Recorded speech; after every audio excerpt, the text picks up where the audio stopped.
we have 1, 2, 3, 4 on convex function f. Now we talk about phi. So f is convex if this is convex. This is convex on T. So x, v are constant. This v can be any v. So this v can be E1, E2, E3, E4, E5. So if v is E1, that means what? This means changes along x coordinate. This means the second coordinate, and so on. And not necessarily E1, E2, it can be any v. So this v can be something that looks like this. So the meaning is, this is a convex function. If I chop it, chop means I have a plane. There will be a cross section. So this plane and this surface cross, so it will be a function that looks like this, okay? Then this thing, which is the intersection of this surface and this plane, is also a function, right? If this function is convex for any xv, that means I chop in this way or I chop in other way, no matter how I chop it, if this is true, that this cross section is a convex function, then this f is convex function. The idea is what? The idea is I have a convex set. Okay, this is a convex set. Okay, how do I see this is a convex set? I'm here. I look here. Okay, this is me. I only see this. This is a convex set. I'm here. Okay, I look in here. I see this. This is a projection onto this plane. This is a convex set. Same, right? If I have a 3D object, I'm a pyramid. I'm here. Okay, I look into here. I will see what? I will see a triangle. Then this is a convex set. Same idea. If I have a function, I chop it, and this cross section is convex set, then it's a convex set. Why this is true? Because this function, if I put water here, I have a set. I chop it, it's the same as I project it into a space. So if I talk about the AP graph, it will be this shape. That means I have a 3D object. Now I do a projection on the two-dimensional plane. So this is the same idea as this one. So this is now an AP graph of this red thing, which is a convex set. So this is the idea. Okay, because of time, I'm not going to talk about the proof. So you can prove f is convex by Young's inequality and imply this G is convex on T. And you have what? If and only if. So you prove from here, go to here, and you prove from here, go to here. So these are the details. No time. And then with this in mind, now we go to the next thing. This is convex, right? Convex means what? Convex means no matter how I chop it, it's always convex function. That means if this is false, this is not convex. Why? Because if I do the same thing here, I chop it, this thing is convex along this way. Okay, so I have a U that looks like this, right? But if I move along this direction, this is not convex, right? So this is like this, right? This is actually concave. That means what? That means the idea that if I chop it along any plane, it gives me a convex function. If this is true, then if f is twice differentiable, that means gradient exists, Hessian exists, then this thing have a funny thing. What does it mean? It means this thing is a matrix. So we can talk about this is positive semi-definite. What's positive semi-definite? Just recall, A is PSD. Rewrite this. We mean larger than 0 for all x. Or people may want to write this. Okay. So this is the idea. If this is not true, that means what? That means there exists some x. This is not true. Then we have the red thing, which is not larger than 0. Okay, so therefore this is like this. Okay, this is the idea. So this is not convex. This is the same as this thing is not PSD. Okay, not PSD. Okay, not PSD can be what? Can be negative semi-definite or indefinite, right? This is indefinite. Negative semi-definite will be always this. Okay, this is like negative semi-definite. Then what about if function is not differentiable to time? Then we have something called strong convexity. So look at here, what is this? Second order Taylor approximation. Why I have second order? Because f is 2 times differentiable. So I have gradient and I have Hessian. And this is second order Taylor series. Okay? Then what if this thing does not exist here? Then what I'm going to do is I replace this by a matrix A. This becomes something called strongly convex. Look at this one here. So previously we have what? 2 times, and then what? This is a matrix. And then y minus x. What happens if this is identity matrix? If this is identity matrix, I don't write this down. I have y minus x, so this is norm, so this thing. But what happens if this is not identity, but alpha identity? Then the alpha can go out, so that's why I have alpha here. So this is the idea. In other words, strong convexity, it just means I have this thing. Now this is a diagonal matrix with some number, alpha. And alpha is larger than 0. So that's the idea. What does it mean? It means f is lower bounded by a quadratic function. Okay? This is the first thing called alpha strongly convex. So black is what? Black is convex. Blue is strongly convex. So this is additional. So if alpha is 0, this thing disappears, we have convexity. So actually we have what? This implies convexity. Okay? So this is the Taylor series definition of strongly convex. And if you remember, we have 5 definitions on convexity. So we have 5 things. I just write 4 things here. You can keep going on to have, let's say, Yang-Sen's. This now becomes very complicated to understand what the heck is going on. This is the reason why I always don't like this one. This is good, okay? Then this is monotonic. Now, this black part is gradient is monotone. Okay? Now this is the new thing. Okay? Or you can say, if a F is alpha strongly convex, if you subtract this, it is still convex, then this is alpha strongly convex. And if F is twice differentiable, then this is the same as, this is not larger than 0, but alpha I. Okay? So what's the picture? Okay, I go to the picture. Green is F. Okay, green is F. Remember, epigraph of F is a set, and then epigraph is supported by a linear function, red thing, or a support. So red is a support. It's a straight line. What is strongly convex? Strongly convex is red plus this thing. So blue is red plus this thing. So because this is quadratic, so it's slightly curved. So what does it mean? It means F is lower bound by a quadratic function with some curvature. What the heck is this some curvature? It's told by the number of alpha. So that means what? That means F is curvature. So this is curvature. And this makes sense because if F is twice differentiable, second order derivative is curvature. But now we are saying that F is not twice differentiable, but still not flat. So we can use our alpha to define the curvature. So that means F is not too flat. It's at least as curved as this lower bound. Lower bound is the blue thing. So this is stronger than the red thing. That's the idea. So this gives us a better bound on convexity. So this is the idea. So we can actually prove these are equivalent. There are 5 things, right? Yang-Sen's equality, epigraph, first order gradient, monotonic gradient, and then what? The restriction, or that means chop the function along one dimension is convex. So we have 5 things. We can again prove they are equivalent. These are the detail. No time. Then after strong, we have weak. What does strong means? This F minus alpha, this, that means what? I subtract this curvature is convex. So green is at least as convex as the blue one. So if I subtract this thing and green is still convex, then green is strongly convex. Then what about weak? Weak is just you add it back. So that means F is not convex. But if you add something, it becomes convex, then F is weakly convex. And then what? Okay, now you have 4 or 5 definitions. Oh, another 4 or 5 definitions for weakly convex. So that means F plus a quadratic is lower bound by. So that means what? F is green. Let's say F is weakly convex. Weakly convex, you can think of this weakly convex. For example, like this. It's not. And then if you plus the quadratic, it gives you the blue, which is above the red. Then F is convex, weakly convex. So F can be now like this, but not this, okay? Or not this, okay? If you have this, you need to add a very big U to make it this. So that means the alpha or the rho here are big number. Okay? And then what? Then you have 1, 2, 3, 4, 5, epigraph, that kind of thing. Okay, we don't talk about it. Okay.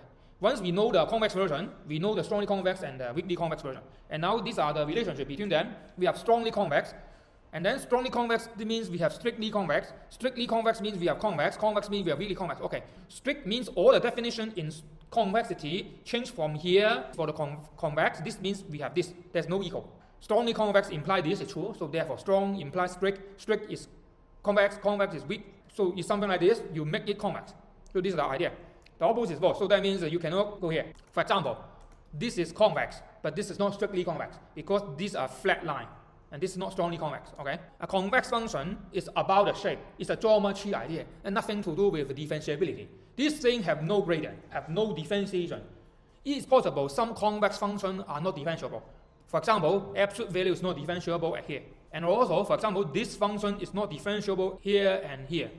And then if two-dimensional case, then okay, this function is not differentiable here and here. This is max 0. Let's say x plus y, okay? What's about the big deal of convexity? All local minima are global minima. That's it. No longer have this because this is not convex. If you have convex, you can only have this unique global minima, this many global minima, or this all the point is global minima. You cannot have this. But it doesn't say this is differentiable, this is differentiable, this is differentiable. Well, for this case, this is everywhere differentiable. Okay, this also only one. So this is the idea. Convex and differentiability have nothing to do with each other.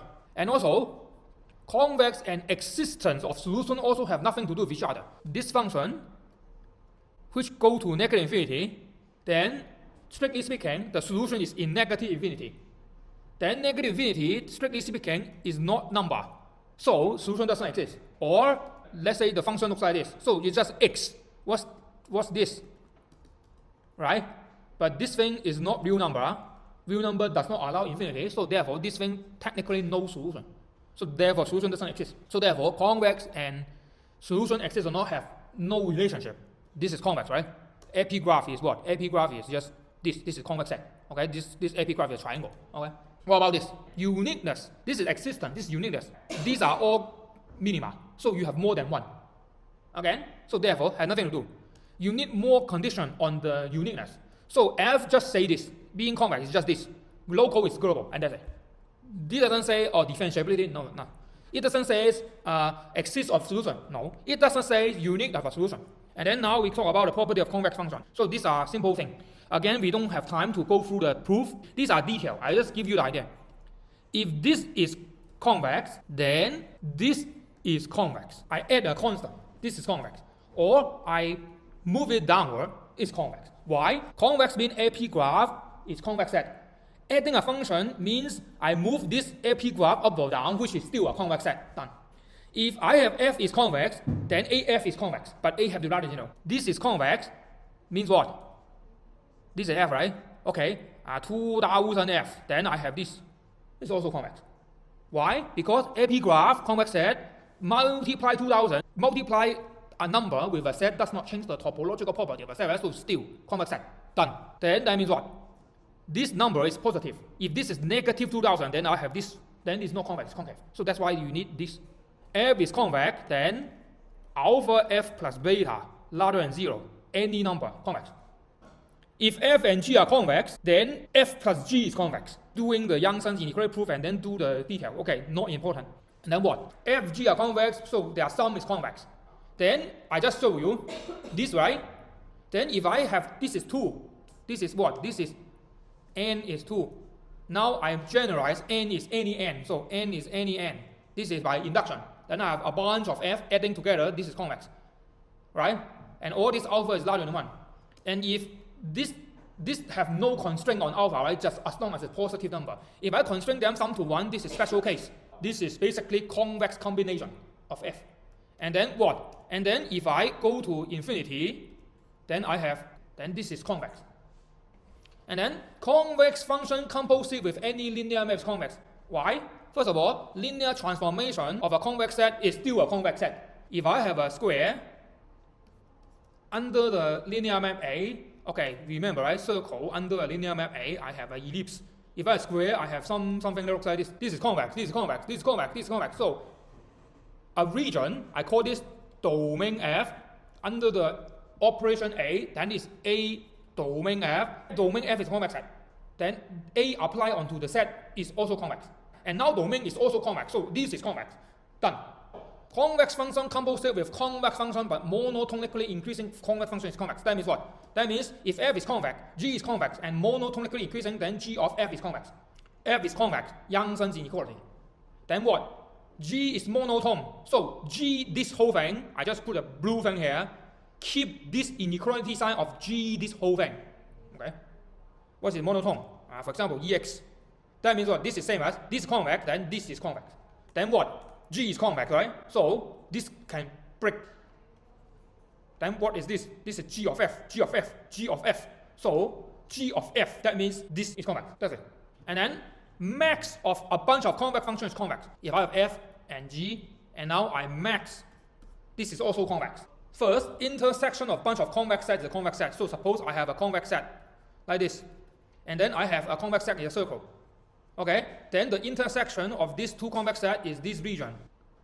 Epigraph of all the Fi, I have a bunch of Fi. All of them are convex. So all the epigraph is convex. Then now my function is max of this bunch of things. Then the epigraph of this will be the intersection of epigraph of each.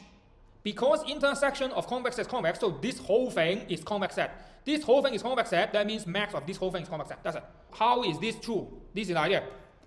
Epigraph of a bunch of things, by definition, this is my big F. That will be what? Big F on X smaller than alpha. This is epigraph. Now my big F is defined as max of bunch of things. So that means my big F is a max of bunch of things. And max of bunch of things smaller than alpha means all of them smaller than alpha.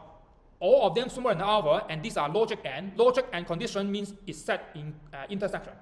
That's the idea. Okay? Example. Absolute value is convex. Because absolute value is max of two things, which are both convex. Yeah, you see, this is convex, this is also convex. You can say this is convex, then this is concave. Yeah, but straight line is at the same time convex and concave. So we can always say this is convex. So it's max of convex and convex. So therefore, it's convex. L infinity norm is a bunch of this. This is convex. A bunch of this is convex. Piecewise linear functions, I have a bunch of AX inner product plus B. So it's a bunch of straight line. This is two-dimensional cake, but you can do it in any dimensional cake. And then I max all of them. So that means what? I have three line, and I max this three line, that means this polygon. What's the epigraph of this? Is a polygon, convex. This thing is convex. Done. So this idea. This is a convex function. So I just said max of a bunch of convex function is convex, right? But you can also say that this is with convex epigraph, so therefore this is convex. And then what are the application? The application is this thing. So therefore this is convex because max of this L1 norm, L1 is absolute value. So it's a max of many things. Each AX minus B is a straight line. So convex, convex. So this is convex. And what does the geometry look like? This. So now these are summary. And these are example. This is convex. Epigraph is convex set. This is convex. D2 times is some positive number, then convex. This is convex. Why? Because it's a composition with convex X and convex monotonically increasing function, convex. This is convex. Just take the ddx 2 times is larger than 0, convex. Entropy is convex. You have to d it 2 times, then this is convex. L2 norm square is convex. Why? Because this is a sum of quadratic. Sum of convex is convex. Least square is convex. This is this thing composite with a linear map under adding a constant. So this is convex. This is convex. This is max. Convex. This is convex. This is max. Convex. This thing for any p between 2 to infinity is convex. You just take the gradient. This is inner product, linear sum. So that means what? Cixi, take the sum. It's a linear. So it's a composition of function with linear map is convex. This matrix version is also the same idea, convex. For Billner storm square, a sum of bunch of quadratic. Quadratic is convex. Sum of convex functions is convex. Convex. This is this thing composite with a linear map adding a constant. Convex. Indicator function is convex. We need to do epigraph. Largest eigenvalue is also convex. Then what about non-convex function? This is not convex. It's concave. Because you d2 times is smaller than 0. Logistic function is also not convex. If d2 times is smaller than 0. Cubic is not convex by epigraph being not convex. Geometric mean, not median. Okay, I make a mistake. It's concave. Quadratic function for general G, differential Q. Q can be indefinite. This is what? This is this case. Then it can be not convex. Important. This is what? This is the same as this thing is the Q. This is true if Q is PSD. But if Q is not PSD, this is not true. That's why this is the case. This thing may not be convex. This is not convex in X, Y. This is convex in X, convex in Y, like this. But now if you treat X, Y, that means if I also say that A is a variable, this whole thing is not convex. Possible, not convex. Log of determinant is not convex. You can do this by showing this is this. This means all the positive semi-definite matrix. Neural network is not convex. In general, it's not convex. Now, what are the properties of convex function? If f is convex, then sublevel set of f is convex. This is convex. Okay, I just randomly draw a function. This is the f value. This is the x value. So suppose I have what? Sublevel set LEV smaller than 6. So this is 6. What's this? This is this part, right? This is the sublevel set. This is a convex set on X. So this is convex. And if I move this to lower value, then I go down, I'm making my set smaller. It's still convex. So this is the idea. Then what? What does arc mean? Argmin is called set of the minimizer. This is actually a special case of sublevel set. It's just that this alpha here is min value. Then if I have this on Argmin, this is the smallest achievable f value, then my sublevel set with this value, let's say this is 1, is exactly this point. This point is what? My solution. So that's the idea. This is a particular f, right? But this idea also holds true for if my f looks like bathtub. Then if my f min is this value, okay, then the sublevel set will be this region, go to the x. These are all the x that f reached the lowest value. This is a sublevel set, also Argmin. And the idea here is that if f is convex, then these are all convex. What happens if f is not convex? If f is not convex, then this is 6, then this region and this region, okay, this will be the sublevel set of f below 6. This is not convex set because this is 2 connected. And then if f is convex, then f is continuous. Yes, this is interesting. You don't need to prove any other thing. If f is convex, this must be true. That means you can do this for some small t. You just cannot take limit, right? So this is what? This is the starting point of directional derivative. And if we take limit on this, then we have directional derivative, okay? So that means convex imply continuity. Continuity means if I have this, but t is not necessarily limit go to 0, this thing exists for any t. Then if I take limit, then I have directional derivative. And for finite dimensional case, directional derivative is Gartot derivative, is Frechet derivative, and this means there exists a unique hyperplane supporting epigraph of blah blah blah. Oh, what the heck is this? This exactly is this picture, this point. So on the x, this is the x value. On the y, this is the f value. So this point, the coordinate of this point is x, f, x, right? What is epigraph? This thing is epigraph, right? Epigraph of the whole thing at a point, that means at this point, has a what? Has a support. This thing is the support. So the existence of this straight line actually is this, and this is unique. Only at one point. These are the details. So that means what? That means if you want to prove here, you need to first prove their equivalent, and then you prove the property of convex set, and then you prove this by Gartot-Frechet derivative that exists as support, blah blah blah, and then finally you can go to here. So actually we skip a lot of detail, but these are details.